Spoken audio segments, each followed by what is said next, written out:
네, 여러분 반갑습니다. 네, 왈왈북에서 요즘 가장 핫한 코너, 핫한 코너로 하시죠 뭐. 네, 최근의 북녘 소식, 평양시민 김연희님이 전해드리는 최근 북녘 소식입니다. 오늘이 벌써 5번째 시간인가요?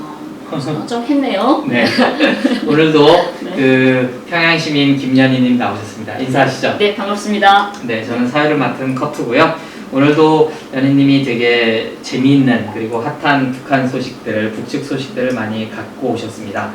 첫 번째로 고르신 소식이 흥남 비료 연합 기업소에서 과학기술을 앞세워 비료 생산에 혁신을 가져왔다. 뭐 이런 소식을 가져오셨어요. 그 비료 산업이 북한도 시작한 지 꽤 오래됐죠. 네, 그래서 이제 거기에 대해서 지금 이제 연합 기업소에서 그 일꾼들이 과학기술적 여러 가지 뭐 풀다 보면 여러 가지 문제들이 있지 않습니까? 그리고 이제 우리처럼 이렇게 뭐 국제적인 교류가 원활하지는 않다고 이제 저는 생각을 해서 이제 이것을 푸는데 많은 노력을 했고, 그래서 이제 기술자분들과 노동자분들이 그 창의적으로 그분들의 힘으로 지혜와 열정으로 헌신적인 노력, 투쟁을 벌인 결과 올해 맡겨진 영농 비료 공급 과제가 성공적으로 완료되었다. 결속되었다라는 소식인 것 같아요. 그렇죠. 네. 제가 이 소식을 들으면서 정말 기뻤어요. 우리가 북이 저 오랜 시간, 오랜 세월을 국제경제 제재 때문에 많은 고난을 겪지 않았습니까? 그래서 비료, 한해 그날의 전망은 좀 농사가 잘 되어야, 그런데 비료 문제 때문에 많은 고통을 겪었죠. 근데 자기네 자체 기술, 자체 있는 것 가지고 창조적으로 좀 더 해서 자체 어떤 그 결과가 이번에 비료 공급을 완성했다고, 순간적으로 했다고 합니다. 그걸 보면서 저 올해 농사가 정말 제발 좀 잘 되었으면, 그래서 북녘민들이 정말 배부르게 식량이 좀 해결됐으면, 이런 생각도 있었습니다. 그래서 상반년 기간에만도 50여 건의 기술 혁신안이 창구에 도입됐다고 합니다. 그래서 생산에서 큰 운을 내가지고 대중적 기술 혁신을 벌려서 재자원화 공정을 확립해 놓았다고 해요. 그리고 여기에서는 암모니아 합성 과정에서 생기는 폐가스를 재이용해가지고 수소를 회수하는 공정을 꾸려짐으로써 많은 전력을 절약했답니다. 그리고 매일 수십 톤의 비료를 중산할 수 있는 담보가 마련되었다고 합니다. 또 발생로 직장에서도 원료 조건에 맞게 로 관리를 과학적으로 하는 한편에 발생로 공정에 냉가스 되돌이 계통을 받아들여서 생산 원가를 대폭 줄이면서 가스 생산량을 이렇게 훨씬 늘릴 수 있는 이런 것들이 마련됐다고 하는데요. 기본은 기술 혁신의 촉구병들인 3대명 서저원들, 우리가 대학을 졸업하면, 대학 6년 졸업하면 그대로 배치를 받는 게 아니라 3년 동안 현실 체험해가지고 3대명 서저를 나갑니다. 그러니까 각 분야, 이게 비료 같으면 농업대학이라든가 이런 학생들이 대학을 졸업하면 농장에 내려가서 실제 이론에서 봤던 게 현실에서 어떻게 응용이 되고 난 어떤 잼으로 뭘 연구해야 되는지, 그래서 농민들과 함께 기술 혁신을 하겠죠. 이 기술 혁신의 촉구원들입니다. 그래서 이 서저원들이 국산화를 실현하기 위한 탐구전, 창조점을 벌려서 청매 직장에 있는 현존 설비를 이용하면서도 우리의 원료를 이용하여 생산을 정상화할 수 있게 함으로써 국가에 큰 이득을 주었다고 합니다. 이게 이제 저도 좀 옛날 사람이라, 옛날에 그 한국이 60년대 이제 경제개발 5개년 할 때 제일 처음에 뭐 지리 시간 이럴 때 배운 게 뭐 어디에 뭐 울산에 어디에 무슨 창원에 그 비료화학 공업 단지를 뭐 세웠다 이런 것도, 이제 그때는 뭐 이게 뭐 이렇게 중요한지 몰랐죠. 근데 뭐 북한이 이제 그 식량 사정이 안 좋다 하는데 이제 또 전 세계적으로 기후 이변 아닙니까? 그래서 이제 기상이 뭐 지금 물난리도 나고 이런 것들 때문에 우리가 이제 북측에 그 어떤 식량을 바로 지원하는 이런 것도 좋지만, 사실은 이렇게 비료라든지 또 비료를 바로 생산해서 이 생산량이, 농업 생산량이 발전되면 이제 북측도 홀로서기를 할 수 있고, 그리고 이제 자립할 수 있고, 또 거기서 생긴 힘을 이제 다른 곳에, 그죠? 더 좋은 곳에 쓸 수 있고. 그렇죠. 네. 그 나라의 자급자족률이 가장 중요한 것 같습니다. 그래서 북도 비료를 원만히 생산해서 이제는 정말 100% 자급자족 국가, 자급자족 될 수 있는 게 되고 있으니까 너무 기쁜 것 같습니다. 비료가 상당히 좋은 것 같아요. 왜냐하면 제가 그 집이 가평, 그러니까 경기도 인근인데 그 어머님이 텃밭에서 농사를 지시는데 아무것도 안 하세요. 근데 비료가 얼마나 좋은지 여러분 아세요? 그 부료만 뿌려놓으면 뭐 상추나 배추가 막 자라더라고요. 그 비료가 요즘 농사는 비료 힘으로 많이 짓는 것 같습니다. 아, 저도 농사를 져봤거든요. 네. 10년을 농사를 져봤는데 강냉이 옥수수, 네. 강냉이를 키우면 한 3벌 비료를 줘야 돼요. 애기 네. 비료, 중간 비료, 그죠. 비삭 비료 네. 이거 줘야 되거든요. 비료 한 번만 더 중에 한 번만 멋져도 정말 찌그러야 됩니다. 그러니까 이게 정말 중요하죠. 옛날처럼 저절로 심어서 자라는 게 아닌 것 안 같아요. 되죠. 이제 땅들이 많이 산안에 있었고 네. 그러니까 지력도 많이 낮아졌고. 네. 자, 그 다음에는 또 수자원 보호 월간. 수산자원보호월간이라고 아, 하겠습니다. 죄송합니다. 네. 수산자원 보호 네. 월간. 네. 네. 그래서 북측에서는 수산자원을 보호하고 누리기 위한 사업을 활발히 벌이고 있고 해마다 물고기 번식의 중요한 시기인 4월과 7월. 아, 그래서 네. 이게 보호 월간이군요. 네, 네. 아, 좀 설명을 해주시죠. 네. 그래서 북에서는 4월과 7월을 수산자원보호월간으로 지정하고 있습니다. 그래서 4월과 7월, 그러니까 이때는 정말 마음대로 잡거나 뭐 이런 것도 하지 못하게 되어 있고 어떤 법적으로. 그래서 모든 수역에 대한 수산자원 조사를 정확히 실시하고 자원량에 맞게끔 수산단위들에서 생산 규모를 정해주고 또 어느 시기에는 어느 물고기를 뭐 잡기를 금지하고 뭐 어느 지역에서는 해삼이나 전복, 갑적의 미역, 김 이런 것들이 잘 자라므로 더 중식해야 한다는 등 이런 것들이 면밀하게 계획이 세워져 있습니다. 그래서 수산자원보호 중식에 이런 기초로 되는 인공 알바디 기술, 인공적으로 네. 그다음에 바다 동식물 배양 기술을 정말 더 이렇게 발전시키고 있다고 합니다.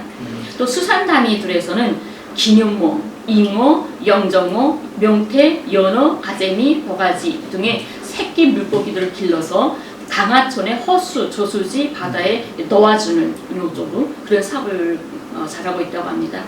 이 북의 자료에 의하면 2016년부터 현재까지 전국적으로 11억여 마리의 새끼 물고기를 방류했다고 합니다. 잘 적혔네요. 네. 아니 근데 저는 그 인상적인 게 이 새끼 물고기, 애기 물고기들을 방류했다라는 소식이 좀 눈에 많이 들어오는데 북한도 양어 아시죠? 한국에 들어오신 적 그렇죠. 보면 양어장이 많이 있나요? 양어장이 있죠. 양어장이 많아서 네. 메기 같은 것도 양어장을 크게 공장에 뿌려가지고 열대 메기 그게 우리가 그때 한창 주민들한테 많이 공급되던 게 명태나 뭐 전mol이나 이런 청어 이런 것도 있지만 더루메기 또 열대 모기가 정말 많이 공급이 됐거든요. 열대모기 무섭게 생겼잖아요. 예, 대가리. 네. 근데 엄청 맛있었어요. 근데 그게 양어거든요. 네, 양 꼬리가 해가지고. 친환경적으로 할 수 있는 뭐 그런 것들이 많이 생산되면 좋은데 어쨌든 그래서 이게 그 뭐 조금 다른 얘기입니다만 우리가 서해에서 남북 간에 이제 충돌이 많이 있었거든요. 네. 그게 아마 꽃게 때문에 그랬다고 많이 충돌이 있어서 그 이전에는 그러니까 역설적이게도 꽃게가 풍어가 되면 남과 북에서 그 꽃게잡이 때문에 뭐 충돌이 나고 또 그리고 이제 우리 이 한민족을 사랑하시는 분들이 많이 화내시는 게 이 남북이 자꾸 갈등을 하면서 그 좋은 그 수자원들이 서해도 그렇고 심지어 동해까지도 중국 어선들이 가서 이거 싹쓸이해 가는데 우리가 남북한이 화해가 되면 이것을 우리가 사이좋게 이렇게 뭐 잡기도 하고 그리고 지금 여기 나왔듯이 어린 애기 물고기들, 치어들을 보호할 수도 있는데 이제 중국은 막 남의 자원이니까 그렇죠. 싹쓸이해 간다는 거죠. 네. 근데 이 뉴스를 보면서 네. 참 서운했던 게 빨리 하루빨리 남과 북이 함께 서해에서 함께 어업을 할 수 있는 이런 날이 좀 왔으면 좋겠다라는 소원도 가지고 옵니다. 거의 가까이 다가왔었는데 이제 정권이 보수 정권으로 바뀌면서 뭐 여러 가지 아픔들이 있었습니다. 그래서 북한에서도 수자원 보호에 대해서 이렇게 애쓰고 있다라는 소식이었고요. 그 다음에 또 하나는 거는 순천시에 100살 장수자 가정의 경사. 그래서 네. 이런 아주 네. 개개인의 소식들도 뉴스에 올라오네요. 네, 그렇습니다. 오. 북에도 이렇게 나날이 이렇게 나이가 네. 장수자들이 늘어나거든요. 네. 근데 100살 되시는 분들이 엄청 많은 분들이 이렇게 계세요. 근데 100살 하시는 분들은 이전부터 그랬지만 김일성 주석 때도 그랬지만 영도자들이 그분들한테 생일상을 선물로 내려보냅니다. 근데 이번에 7월 29일 날 100번째 생일을 맞은 순천시 순금동에 살고 있는 김정려 할머니, 네. 이 할머니가 100살을 맞았습니다. 그래서 그날에 김정은 위원장이 생일상을 보내줬더라고요. 그리고 작년도에 2019년 9월 12일 날은 해주시 결성동 13반에 살고 있는 100살 장수자 전영려 할머니에게도 또 올해 1월 25일에도 김옥봉 할머니에게도 김정은 위원장의 이런 운전물입니다. 사랑 선물이 생일상이 내려갔더라고요. 우리도 이렇게 일반인들, 평민들에 대한 어떤 관심이 있고 또 관심이 되는 이런 소식들이 좀 뉴스도 되고 했으면 좋을 텐데 왜 우리는 뭐 이렇게 뭐 무슨 스타라든지 뭐 돈 많이 번 사람들, 뭐 재벌들 이런 얘기들만 나오니까 재밌네요. 네, 이번에 이 생일상을 생일상을 받은 김정려 할머니는 수십 년 동안 순천 구두공장에서 기능공으로 노력 혁신자로 일했던 노동자였습니다. 그 다음에 연로버장, 여기는 은퇴급으로 하나요? 퇴직이라고 하나요? 네, 퇴직하거나 연로버장을 받은 후에도 나라 살림살이를 버티기 위해서 여러 가지 일들을 스스로 찾아서 도와줬던, 그리고 지금은 건강한 몸으로 요생을 즐겁게 보내고 있다고 합니다. 노력 혁신자로 성실히 일하셨고 이제 은퇴 후 연로보장을 받으셨다. 뜬금없지만 제가 노회찬 의원님 생각이 나는데 노회찬 의원님이 뭐 그런 말씀 많이 하셨어요. 맨날 뭐 재벌 뭐 누구 잡혀가면 풀어주면서 이 사람들은 뭐 재벌 회장으로서 저기 뭐 수십 년간 대한민국 경제발전을 위해서 애썼다. 그런 소리 좀 하지 말고 일반인이 잡혀갔을 때 이 사람이 이 노동자는 수십 년간 대한민국 경제를 위해서 일반인들의 경제를 위해서 노동자로 수십 년간 헌신했다고 감명해 주는 거 같냐라는 얘기를 하셨는데 이제 뭐 그런 어떤 제가 무슨 말씀 드리려고 하는지 아시겠죠? 그런 식의 어떤 일반인들에 대한 관심과 초점이 이걸 보여주기라고 생각하지 마시고 이제 그런 관심들이 좀 필요할 것 같습니다. 네.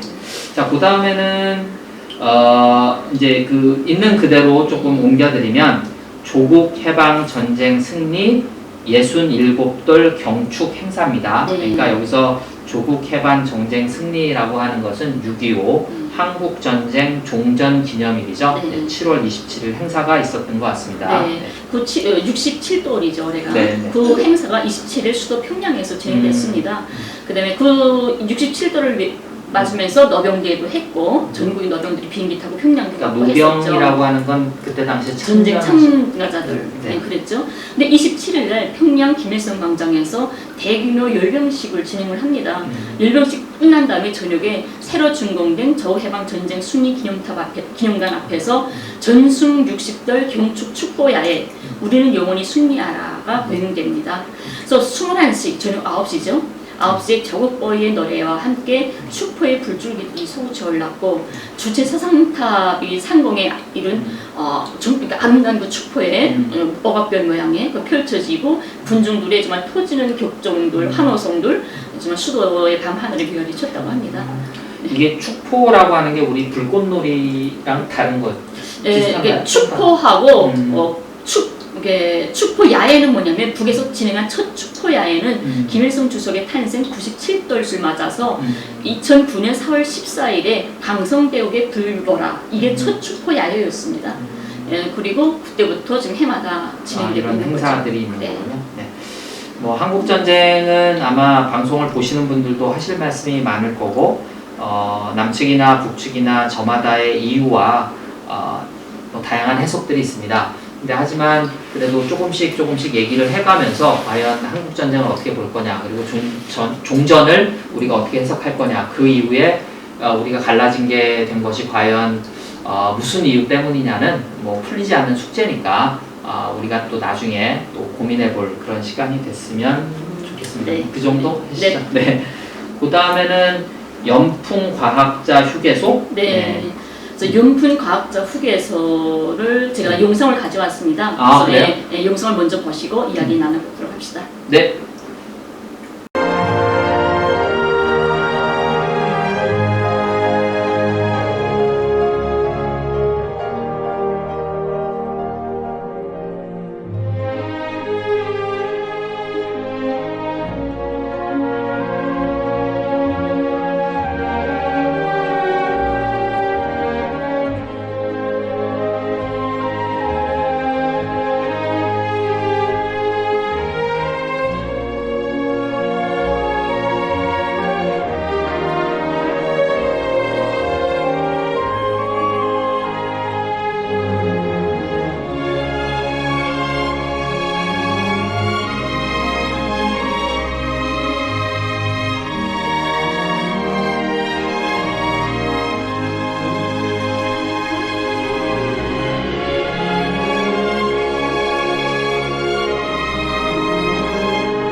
지금 연풍과학자 휴게소는 평양 근처네요. 네. 평양에서 한 80km 정도? 네, 평양으로부터 북쪽으로 80여 킬로 떨어진 평안남도 개천시에 자리를 잡고 있습니다. 뭐 연풍호가 있고요. 네. 근데 2014년 10월 24일 날에 준공이 된 겁니다. 그래서 휴양소의 운영과 봉사에 필요한 모든 비용은 철저하게 국가가 부담하고 있습니다. 이 연풍과학자 휴양소 안에 종합봉사소에는 이런 현대적인 체육시설과 미용실, 치료실, 전자도서실, 사진봉사실, 뭐 녹화물 방영실, 뭐 영상에서 보셨듯이 이런 초음파 역절을 갖춘 목욕탕, 이런 종합봉사소를 중심으로 해서 9개의 허동이 외랑으로 연결되어 있습니다. 이게 보면 과학자분들을 사회에서 이렇게 네. 대우해준다? 네, 이게 이런 거죠? 과학자 기술자들을 위해서 이렇게 휴양소를 좀 가서 단기간 동안 좀 휴식을 하면서 라고 만들어진 거죠. 그러니까 제가 느끼기에는 이게 북녘에서는 월급으로 사람을 돈으로 이걸 이렇게 뭘 차등을 두는 게 아니기 때문에 과학자나 기술자들을 우리가 사회에서 공동체에서 이만큼 대우해준다, 이런 휴양소를 제공해준다, 뭐 이런 차원으로 봐도 될까요? 그렇죠. 이거는 과학자들만이 가는 휴양소잖아요. 근데 네. 노동자들이 가는 노동 정량소라고 떠 있습니다. 각 곳에, 전국의 각 곳에 경치 좋은 곳에 노동 정량소들이 꾸려져 가지고 노동자들이 일하는 과정에 하다가 뭐 이렇게 힘을 모아서 가서 한 보름인가 가서 휴양하고 오는, 이렇게 휴식을 주는 국가적으로 국가가 부담을 하면서 이렇게 되어 있죠. 제가 연희님하고 이렇게 이거 하면서 그리고 이제 뭐 이제 왈가왈부 이런 소식들을 전하면서 조금 받는 느낌은 상당히 자연과학 쪽에, 이과 쪽에, 그리고 과학자, 기술자 쪽에 북녘에서 상당히 신경을 많이 쓰는 것 같아요. 그렇죠. 그리고 이제 평양 시내에 과학기술자 거리도 있고, 그래서 상당히 과학기술 쪽으로 집중하고 있고, 그렇다는 얘기는 남과 북이 뭐 정치나 사상에 이렇게 치대고 싸울 것이 아니라 어떤 생산력, 기술, 과학 뭐 이런 것들을 가지고 대화를 좀 해갈 수 있는 여지도 있지 않을까 싶은 생각이 좀 듭니다. 네. 그 다음 뉴스는 비 얘기네요. 그러니까 네. 장마입니다. 장마. 큰 물. 그래서 지금 뭐 우리도 그렇습니다만 이제 북측에서도 연일 계속되는 폭우와 많은 비가 예측되어 있으니 좀 대비를 철저히 해야 되겠다, 이런 소식 같습니다. 그렇죠. 지금 남과 북 우리나라의 장마 전선의 영향으로 네. 연일 많은 비가 내리고 있지 않습니까? 네, 북녘에 정합된 자료에 의하면 지난 이번 달에 8월 1일부터 1일 0시부터 4일 9시 현재까지 장풍군에 438.5mm, 운산군과 구성시에는 432.6mm, 배천군에는 396mm 이렇게 쭉 있고, 항해도와 평안북도, 항해남도, 강원도, 개성시를 비롯해서 여러 지역에 폭우를 동반한 200mm 이상의 무더기 비가 쏟아졌다고 합니다. 그래서 기상 전문가에 의하면 태풍 4호가 약화돼서 형성된 저기압의 영향으로 북녘에 있는 장마 전선이 강화되면서 6일까지 대부분 지역에 부분적으로 150 내지 300mm, 북부적인 지역들의 최고 500mm 이상의 비가 내릴 것으로 예견되고 있다고 합니다. 그래서 농업 부분을 비롯한 인민경제 모든 부분에서는 폭우와 많은 비에 의해서 발생할 수 있는 피해 요소들을 장악하고 이를 극복하기 위한 대책들을 세우고 있다고 합니다. 지금 뭐 뉴스 보셔서 알겠지만 뭐 우리도 지금 뭐 농민들이 그 농산물 거의 다음 주에 수확인데 막 뭐 비 피해로 난리인데, 북한도 비 피해가 크지 않았으면, 저희가 뭐 첫 뉴스에서 이제 비료 공장 얘기도 했습니다만 당장 먹고 사는 문제, 그리고 농산물이라고 하는 뭐 우리야 또 뭐 수입을 할 수도 있고 물가가 좀 올라가는 거는 어쩔 수 없겠지만 이제 그런 문제들이 이제 북한 같은 경우는 이제 제재가 풀리기 전까지는 이제 수출입 같은 게 또 원활하지 않을 수도 있어서 조금 신경이 많이 쓰이네요. 장마가 될수록 북에 있는 농업에 농사에 될수록 영향을 좀 적게 줬으면 하는 그렇죠. 바람이 있습니다. 근데 이 뉴스를 보면서 제 생각을 했습니다. 제가 그렇지 않아서 그 말씀 조금 드리려고 했는데, 그 연희님 집에 물난리 나셨죠, 지금 사시는 곳에. 이틀 전에 네네. 갑자기 저녁에 방에 있는데 거실에서 막 이상한 소리가 들리는 거예요. 졸졸졸. 그래서 나가보니까 저는 물이 무섭다 해도 불보다 물이 더 무섭다고 하더라고요. 불이 지나가면 남는 게 있는데 물이 지나가면 남는 게 없다고 하더라고요. 싹 쓸어가서. 순간에 한 5분 정도 순간이니까 싹 물이 차오르더라고요. 정말 깜짝 놀랐어요. 난생 처음이잖아요. 저희 집이 지하방이라 나니까 와, 너무 막 물을 쳤는데 어제는 모르겠더니 오늘은 온몸이 좀 아리백어서 힘들어가지고 아픈 것 같고 그래서 더는 다 물에 잠겼으니까 못 살 것 같아서 아무래도 다른 방을 옮기려고 생각하는데 이번에 너무 머리가 아픕니다. 아마 이렇게 스트레스 많이 받으셨을 거예요. 네. 뭐 이렇게 물리적으로 힘들고 잠 못 자는 것도 있지만 아마 스트레스 많이 받으셨을 텐데 그래서 저희가 방송을 빡세게 돌렸습니다. 쓸데없는 걱정하지 마시고 나와서 일이라도 좀 하시라고. 이건 약간 농담이고요. 근데 뭐 말씀은 재밌게 하십니다만 뭐 얼마나 충격도 받으셨고 놀라셨겠어요. 그러니까 이게 근데 빗물이 들어온 게 아니라 밑에서 화장실에서 막 물이 올라온 네, 거죠. 화장실에서 순간에 막 하수구 아이고. 막 뿜는데 저 깜짝 놀랐어요. 화장실에서 방으로 떨어지는데 나 펑펑 물이 떨어지는 줄 알았어요. 영화 기생충 찍으셨다고. 아 진짜 저 기생충 주인공인 줄 알았어요. 기생충 영화 제가 봤는데 기생충에서는 변기 위에 사람이 올라가 있더라고요. 근데 저는 지금 침대 위에 올라앉았는데 어머 나 기생충 주인공이야 이런 생각 들더라고. 네, 이렇게 어렵게 어려운 환경에서 저희가 북녘 뉴스 촬영했습니다. 많이 봐주시고. 저는 이번에 제가 겪으면서 네. 그래서 앞으로는 다 좋아지겠지만 대수롭이면 지하방에서 사는 사람은 좀 없는 세상이 됐으면 좋겠다라는 생각이 들더라고요. 제발 사람이 지하에서 살지 않았으면 좋겠다. 이제 그런 뭐라 그럴까 이제 근데 또 우리는 그런 식으로 이제 사회 구조가 만들어졌으니까 해방 이전부터 해방 이후 뭐 이렇게 쭉 그래서 이제 그런 것들에 대해서 그 차이에 대해서 조금 서로 이해해가는 시간들이 있었으면 좋겠습니다. 네. 자 오늘은 여기까지 할까요 네, 그러면? 네. 네. 감사합니다.